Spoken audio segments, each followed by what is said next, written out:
In 1978, Willie McNeive sat down to record his memories of one of the most remarkable experiences of his life, his involvement in the Easter Rising of 1916.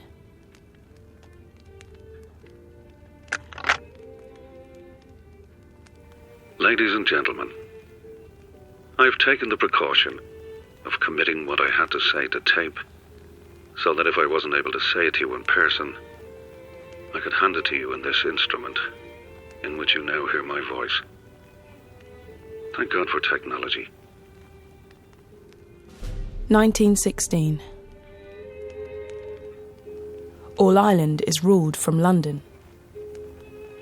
Although the country has been promised home rule, the First World War and threats of violence have stalled all efforts to enact reforms passed in the British Parliament in London. Nationalists, who seek a greater independence from the UK, and Unionists, who don't, grow restless. Before the war, members of these groups had formed militias and armed themselves. Radical nationalist leaders emerge, amongst them Pearse, Connolly and the O'Rahilly. Conflict seems inevitable. A call goes out, an uprising to bring about independence. Most in Ireland disagree with the call to arms. However, hundreds of men and women are inspired to act. Among them, 19-year-old Willie McNeive.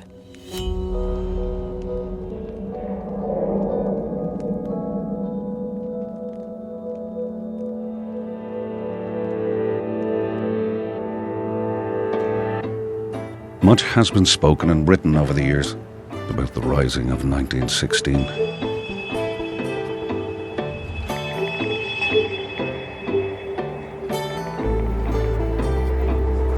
On Easter Monday, as we thought that everything was off, we decided to go to the Fairy House races. As we were strolling down O'Connell Street with the intention of securing transport at the Pillar, a hackney car with Barney Mellows aboard swept past us. Mellows recognised us and gave us a sweeping wave of "come on" with his hand.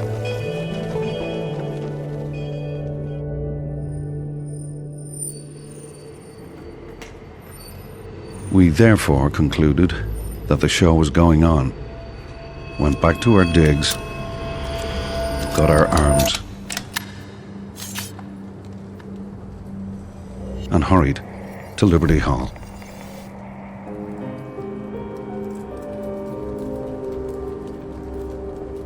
We hadn't long to wait for the first bit of excitement. A company of the 5th Lancers, escorting some horse-drawn lorries laden with munitions from the North Wall, were approaching along the quays.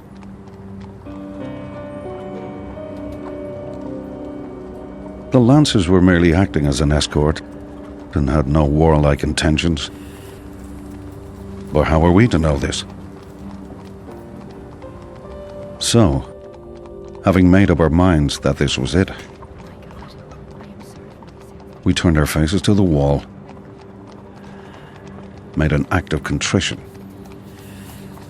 took up firing positions, and awaited orders to open fire.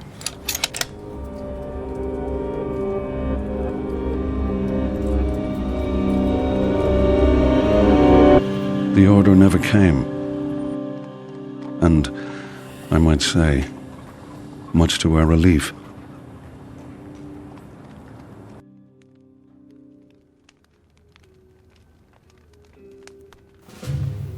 All over Dublin, the rebels are swept up in the call to occupy public buildings. Armed with smuggled weapons, they focus their efforts on the city's communication hub, the GPO. Once inside, they begin an increasingly tense 6 days, soon under fire from the British outside. Willie McNeive finds himself at the heart of this conflict. An order was now received to advance to the GPO.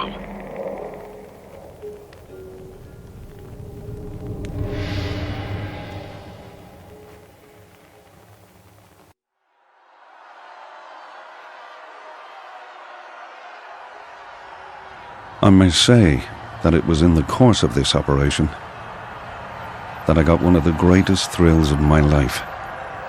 When I looked up, saw the tricolour of the Irish Republic floating over the GPO, I admit unashamedly that the sight brought tears to my eyes.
During the evacuation of the GPO, I myself had a small adventure, which I think I should relate.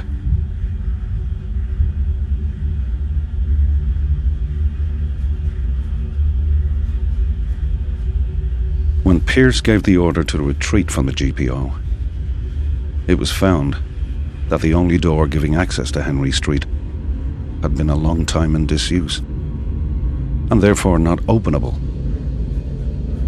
The order was therefore given to break it down.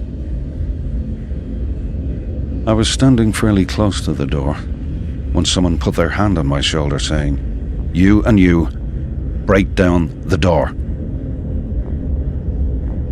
I placed my Hoth rifle up against the wall, grabbed some heavy instrument, I can't recall what, and proceeded to assist in the smashing of the door.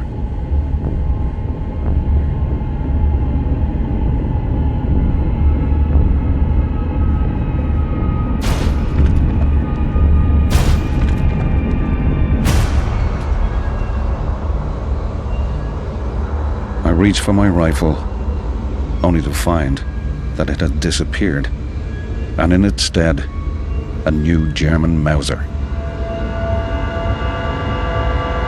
I held up the rifle and waited for some minutes to see whether there was any claimant.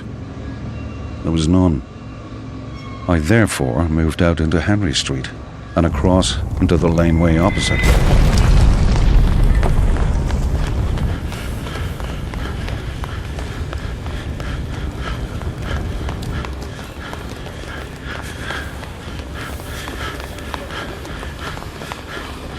As I entered the laneway, I found myself, more or less automatically, in a squad which was being lined up by the O'Rahilly, preparing for a charge into Moore Street for the purpose of clearing that street of a British barricade.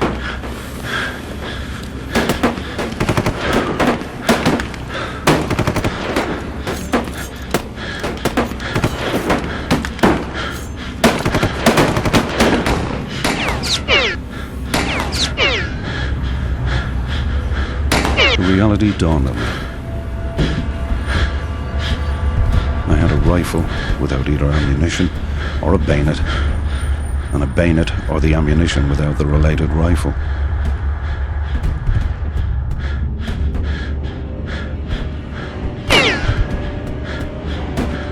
The O'Rahilly fairly tumbled to my predicament and told me to fall out.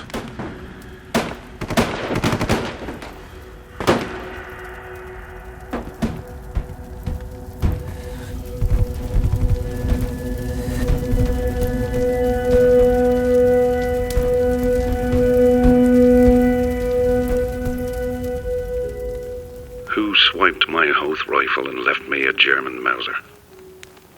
In view of the fate of the O'Reilly and his party in their charge into Moore Street, the answer that came over to me loud and clear was that it was my guardian angel. The rest is history. 6 days of fighting leaves Dublin in ruins. Over 450 people had been killed, and over 2,500 had been injured. The rebels surrender, and the city is placed under martial law by the British. It lasts for 6 months. Thousands of men and women are imprisoned. Willie McNeive is among them. He is charged with treason and released after 85 days. 15 rebel leaders, including Pearse and Connolly, are tried and executed. For many in Ireland, their deaths strengthen the case for independence. The legacy of the Easter Rising and its impact on the foundation of the Irish Free State in 1921 is still debated today. The voices of those, like Willie McNeive, who were there, help us to understand the importance of the events of 1916 to the Republic of Ireland and the UK. There are other voices to hear as well. To learn more, search BBC Voices 16.